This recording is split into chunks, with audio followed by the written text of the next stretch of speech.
પછી વો ઉડાડશે. એના કરતા જાત હાલે છે ત્યાં રિક્ષા કરીને મંદિર પહોંચી ન જાય હું કેવું? સાચી વાત છે. આપણે ગમે એટલી કરકસર કરીએ અને પછી ભેગું થવાનું તો કરીએ. જેવું વહુના હાથમાં ગયું પછી તો વહુ કે એમ અને ના કરો તો મોઢું બગાડે તો હું કરીએ? મોગરો મળી જાય છે, સ્માઈલ હોય છે ફેસ ઉપર, રાખવું પડે.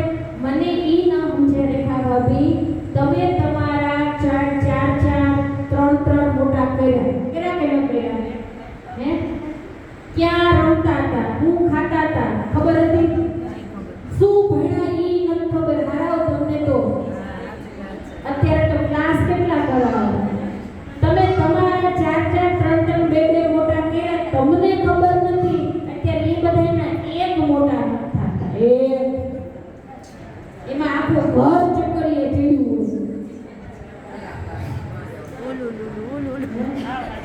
અને તમારા લોકો ટેવ કરી ધાડ દબો મારતા એટલે ઓલો ટી કે બેસે. અત્યારે તમે એને આઈ મુદ્દે તો ઓલાનું મોઢું ન બગડે, મમ્મીનું બગડી જાય. એટલે ઊંચા અવાજે નથી કહેવાતું. ત્યાં તો દબા ખાઈ બિચારા મોટા થઈ ગયા. અને એવું નહીં તમે આજુબાજુ વાળા મારે કોઈ કોઈ ઉપરના ન લીધા. અત્યારે તો કોઈ કાંઈ કહેવાય નહીં. એક છોકરા મોટા ન થતા.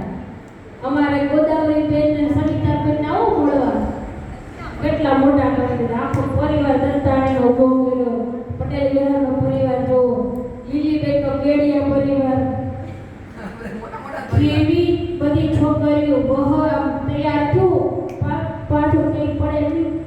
ગુણવંતીબેન ની છોકરીઓ જો, દત્તાણીની બધી દીકરીઓ જ્યાં હારે છે ત્યાં જો.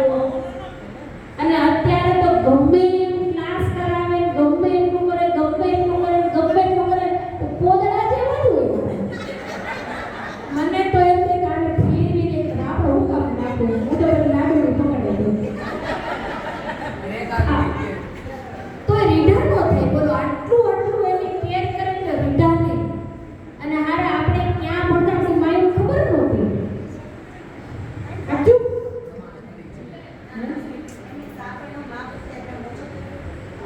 વસ્તુ એવી